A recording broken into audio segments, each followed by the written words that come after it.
பக்கத்துல நம்முடைய வெற்றி சின்னம் உதயசூரியன் சின்னம் இருக்கும். அதுக்கு பக்கத்துல ஒரு நீல நிறம் பட்டன் இருக்கும். அதுல போடுறீங்களா ஓட்டு, அதுதான் மோடிக்கு வைக்கிற வேட்டு. வச்சுறீங்களா? ஏன்னா அவர் மட்டும் நமக்கு தொடர்ந்து வேட்டு வச்சுக்கிட்டே இருக்காருல்ல. நம்ம அப்பப்பா ஒரு ஞாபகப்படுத்தணுமா? தமிழ்நாட்டு மக்கள் எல்லாம் யாரும் ஞாபகப்படுத்தணுமா வேணாமா? சென்ற முறை நீங்க கண்டிப்பா வைப்பீங்க நம்பிக்கை இருக்கு.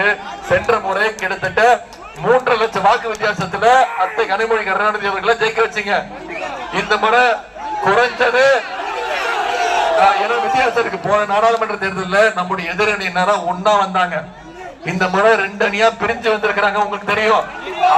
அதை விட முக்கியம் 3 ஆண்டு ஆட்சியில நம்முடைய தலைவர் அவர்கள் திராவிட மாடல் அரசு செஞ்சிருக்கக்கூடிய சாதனைகள் இதற்கெல்லாம் சேர்த்து அவர் இந்த 5 வருடங்கள்ல இந்த நாடாளுமன்ற தொகுதிக்கு ஆற்றிய பணிகள், அதுக்காக மட்டுமே அவரை குறைஞ்சது 5 லட்சம் வாக்குகள் வித்தியாசத்துல எதிர்த்து யார் போட்டிடுறாங்களோ எந்த கொம்பனா இருந்தாலும் டெபாசிட் போற அளவுக்கு நம்முடைய வெற்றி இருக்கும். செஞ்சு காட்டுவீங்களா?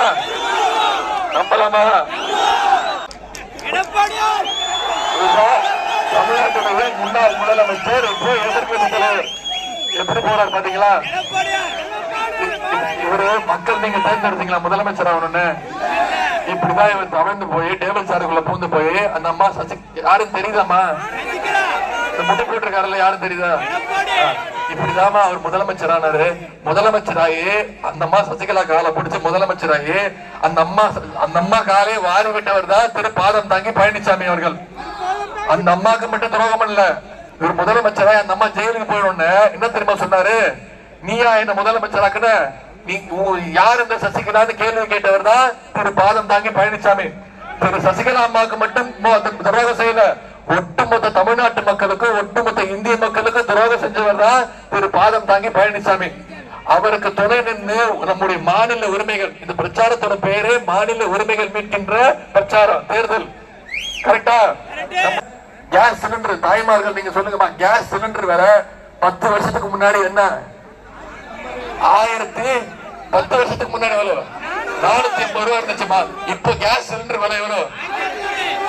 ஏத்துனது யாரு? அதுக்கு தெளிவா இருக்கீங்கல்ல, அது எந்த சந்தேகமும் இல்ல. இப்ப தலைவர் அவர்கள் வாக்குறுதி கொடுத்திருக்காங்க, இந்தியா கூட்டணி ஆட்சி அமைச்சதுன்னா 500 ரூபாய்க்கு கேஸ் சிலிண்டர் தருவான்னு வாக்குறுதி கொடுத்திருக்காங்க. நம்பிக்கை இருக்கா? அதே மாதிரி பெட்ரோல் 1 லிட்டர் பெட்ரோல் 75 ரூபாய்க்கு தருவேன்னு தலைவர் வாக்குறுதி கொடுத்திருக்காங்க. செய்வேன் நம்பிக்கை இருக்கா? டீசல் 65 ரூபாய், 1 லிட்டர் டீசல் 65 ரூபாய் கொடுப்பேன்னு தலைவர் வாக்குறுதி கொடுத்திருக்காங்க. நம்பிக்கை இருக்கா? அதே மாதிரி டோல் பூத் சுங்கச்சாவடிகள் இருக்குல்ல, தமிழ்நாடு அரசு கட்டுப்பாடு இருக்கக்கூடிய அனைத்து டோல் பூத்தும் அகற்றப்படும் தலைவர் வாக்குறுதி கொடுத்திருக்காங்க. நம்பிக்கை இருக்கா? நம்பிக்கை இருக்கணும். ஏன் தெரியுமா? தேர்தல் அறிக்கையை தயாரித்த குழுவில் தலைவரே உங்களுடைய வேட்பாளர் தான். கண்டிப்பா நிச்சயமா தலைவர் அவர்கள் செஞ்சு கொடுப்பாங்க.